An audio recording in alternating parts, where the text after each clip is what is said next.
Generally speaking, you understand what the bracket is, and you'll want to try and keep all of your activities below it if that's already the income you wanted.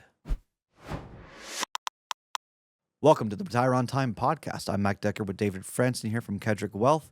This show's all about answering your financial questions about retirement. This is not about the oversimplified advice you've heard hundreds of times. We want to get into the nitty gritty. Now, that said, remember, it's just a show. This is not specific financial advice for you. This is generally, we're giving you context here. So enjoy, do your research, and text your questions to 913-363-1234, and we will feature them on the show. David, what do we got today? Hey, Mike, how do you plan around IRMAA? Okay, IRMAA is not your crazy aunt. Okay. IRMAA is the surcharge or the additional fee for Medicare. Okay, yes. And that's whether it's Medicare, traditional Medicare, if you have an Advantage plan, if you have a Medigap plan, or it's really around Part B of Medicare and Part D. Generally speaking, that's what IRMAA is about. Your modified adjusted gross income. So your municipal bonds get calculated in here. Your capital gains, your Social Security, all of it is calculated in a different way to then figure out what is your modified adjusted gross income, because they basically said if you're rich and trying to hide it, we at least want you to pay more for your healthcare costs. Yes. That's not a bad deal. Yeah. I'm not saying I want my clients or anyone to pay more for healthcare than they need to, but I understand the rationale. Sure. Healthcare is heavily discounted for the 65 plus through the Medicare program. Heavily discounted. Okay. Now, the question's more about IRMAA. So basically, if your modified adjusted gross income exceeds a certain threshold, you're going to pay more per month for your premiums. And the deeper you go into these IRMAA brackets, the more you pay. Yes, and this is either married, filing jointly, or a single person. And they're right? different brackets, Yeah. depending on how you file. Sure. So the question is, you want to understand the brackets for your current year, but you're not going to see the consequences really until 2 years later. That's a curveball. Okay? Yeah. It was kind of a curveball, but it's not like they're arbitrarily saying, hey, here's your income and here's the new brackets we figured out, and now there's some cross or whatever. They give you a heads up of what it is, but the consequences are 2 year delayed. Okay. Yes. Okay? So it's not like they're saying, hey, in 2 years, here's the magic bracket. Oh, you didn't know and you went $1 over. Right? It's just there's a delay because the Medicare, Social Security, IRS, whoever's communicating, it's not a very efficient form of communication, however it works. Yeah. Okay? So that's the first part. The second part is when you consider IRMAA, you have to consider things like, is it worth paying IRMAA for a year or two so you can get more IRA to Roth conversions accomplished? Maybe you can, maybe you can't. Maybe it makes sense, maybe it doesn't make sense. So there's things you have to look at, okay? So the question was how to plan for IRMAA. How do you plan around it? Generally speaking, you understand what the bracket is, and you'll want to try and keep all of your activities either below it if that's already the income you wanted. So if you want $10,000 a month and you're doing some IRA to Roth conversions, you should be able to build a plan around that and stay under the $200 and some thousand of your modified adjusted gross income. You should be able to do that.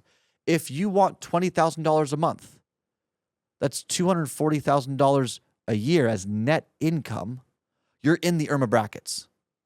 Not getting around that. Yeah, you're going to pay a little bit more for your Part B. I guess you could take out half of it from a Roth, but let's assume that it's all in your IRA or a brokerage account, and it's difficult to get to the money and accomplish that. So you might need to pay IRMAA for a couple of years as you're repositioning things, and then you can get underneath IRMAA in that you want to be below those brackets, those situations.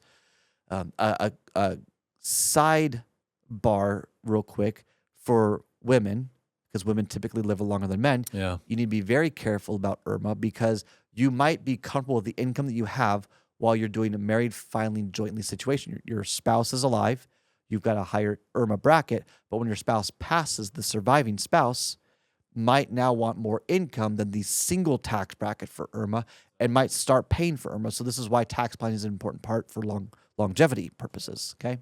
So just a quick aside there.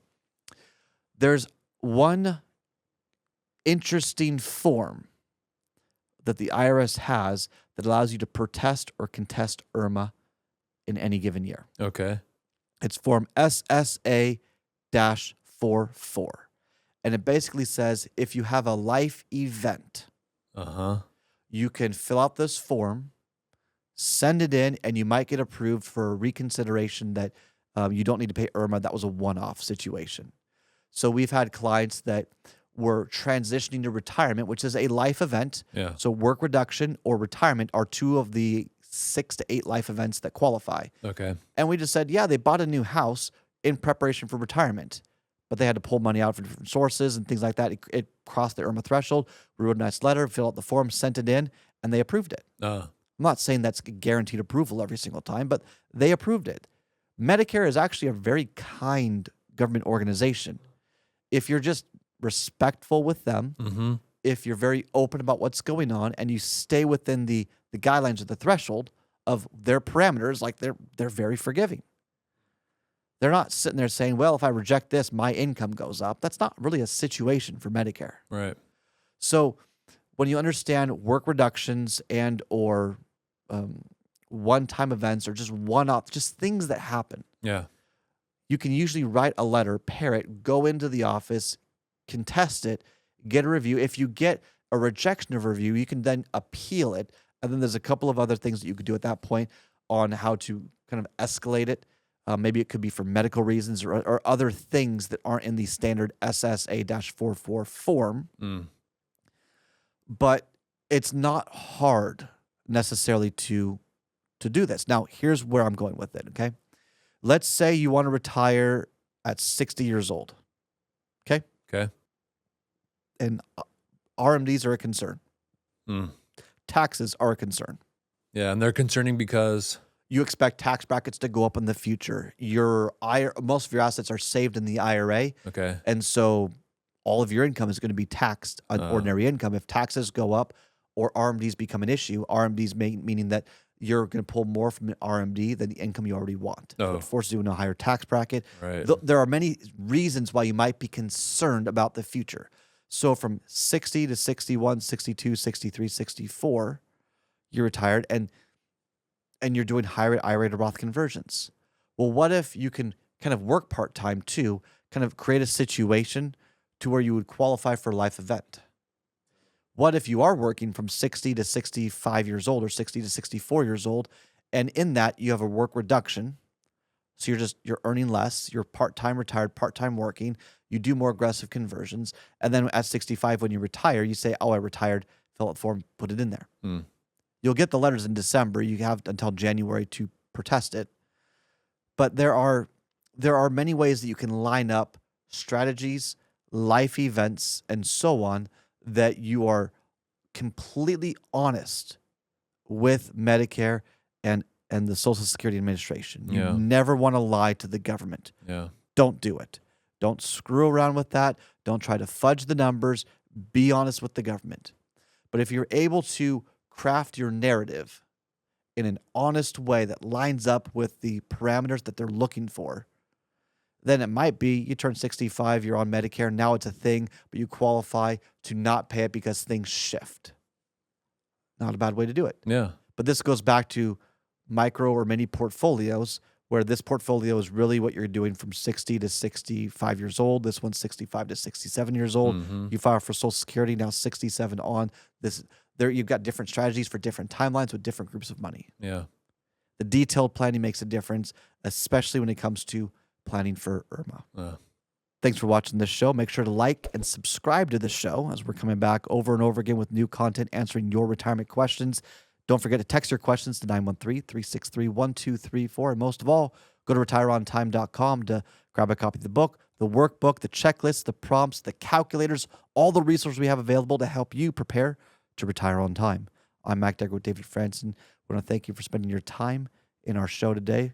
From all of us here at Kedrick Wealth, thank you. We'll see you in the next episode.